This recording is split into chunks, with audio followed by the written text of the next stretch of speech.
When in Rome, Chapter 4. A woman was standing by the balcony looking out. Molly was stunned. "Mom, is that you?" The woman turned around and gave her a smile. "I lost our money and the plane ticket." Her mother approached her, leaned over and gave her a kiss on her forehead. "Mom," she repeated, "did you hear what I just said?" The woman gently caressed her daughter's cheeks. "Mom!" The van drove past Molly, and she found herself on a row. It was them. She started to chase after them. She could see all of them inside, laughing and pointing at her. "Stop the van!" she screamed. "Give me back my things! Stop the van!" The van was moving faster, and Molly ran as fast as she could, but her feet started to float above the ground. Suddenly she was back at the park, and a woman grabbed Molly by her arm. The woman said, "I told you, it's all your fault." The woman's face was blurry, but she suspected who it was. "Let go of me!" she screamed. And when she tried to shake off the grip, she noticed it was Zach, who took a hold of her. She smacked his chest and screamed, "Give me back my stuff!" Zach grabbed her even harder and began to shake her. "Molly, wake up! Molly, wake up!" the officer exclaimed. Molly opened her eyes and realized it was her host grabbing her arms. He slowly let go of her. "Looks like you were having a bad dream." Molly rubbed her eyes as she lifted herself up. "I just got back from work. Have you been sleeping all this time?" "I guess so," thinking about her nightmare and wishing it was real and that she could catch them. "What time is it?" "It's time for dinner," he replied. "Why don't you take a shower while I get the food ready?" "The towels are in the closet where your bag is." Molly closed the door behind her and locked it and put her bag against the door just to feel a bit more secure. But at this point, she might as well just trust the circumstances. Besides, she felt she could trust him. After all, she slept on his couch a whole day and night, and she's still alive. Looking in the mirror, her eyes are red with bags underneath. She splashed some water on her face and took a hot shower. Feeling refreshed and hungry again, she went to the kitchen to see what he was making. She peeked in the bags. "What are we having?" she asked.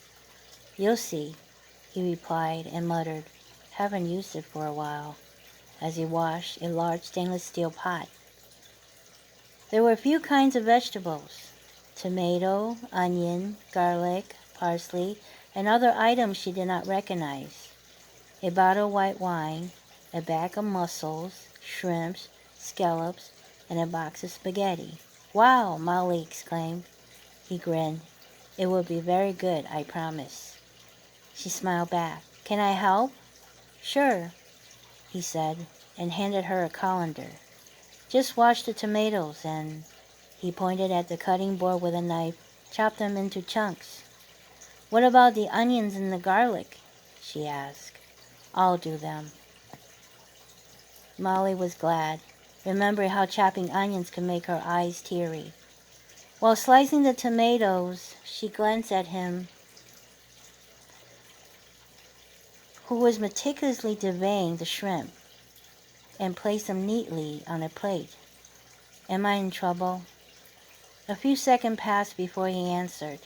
"No, you're safe. I'll talk to the store manager tomorrow." Molly nodded and began to dice the sliced tomatoes into cubes. He looked over to her and said, "You're doing a good job." "Thanks. You can call me Antonio." She took a relaxing breath. "Okay, you can call me Molly." The host filled stock pot with water in the sink. Molly watched him. "So how come you speak English so well?" "In school, we were required to learn it. But maybe it's because I got more practice during my assignment in the U.S. "You were in the States?" Molly's eyes widened. "How long ago was that?" About a couple of years ago. What kind of assignment? Drug smuggling investigations? Antonio put the stockpot on the stove and turned on the burner as he continued. We had a lead that the smuggler was connected to his relatives who own a pizzeria in New York City. They were transporting cocaine from Costa Rica and shipped to their restaurants, then shipped to Italy. As soon as we found enough evidence, we connected with an NYPD and got a warrant. They were arrested and convicted both in U.S. and Italy. Oh, wow. The smuggler was in Santa Marinella? No, in Rome, where I was stationed. How come you're not there anymore? Several reasons, but mainly it's because I wanted moved to a new location.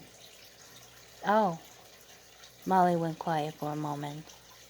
What are you thinking about? He asked. Nothing. Ouch! She yelped. What's the matter? There was blood appear on the tips of her index finger. Just being clumsy? Let me see, he demanded, and held her finger and examined the cut. He turned on the faucet and placed her fingertip underneath the cold running water. There, the bleeding stopped. I'll get you a Band-Aid. Moments later, he examined the wrap. He placed it, and then her face. Why is a young girl like you coming to a foreign country all by herself? How young do you think I am? She coyly replied. I'd rather not guess. I may be in trouble if I guessed it right. She giggled. Didn't you check my ID? He did not reply. She smirked. What about you? How old are you? Old enough to tell you what to do. I don't like to be told what to do, she grimaced. Not even if it's for your safety? She thought for a moment, then smiled. Maybe. They soon started to eat. Molly once again wolfed down the dinner and complimented his cooking. Better get some sleep, Antonio said. Tomorrow morning I need you to go back to the station with me to take care of your situation.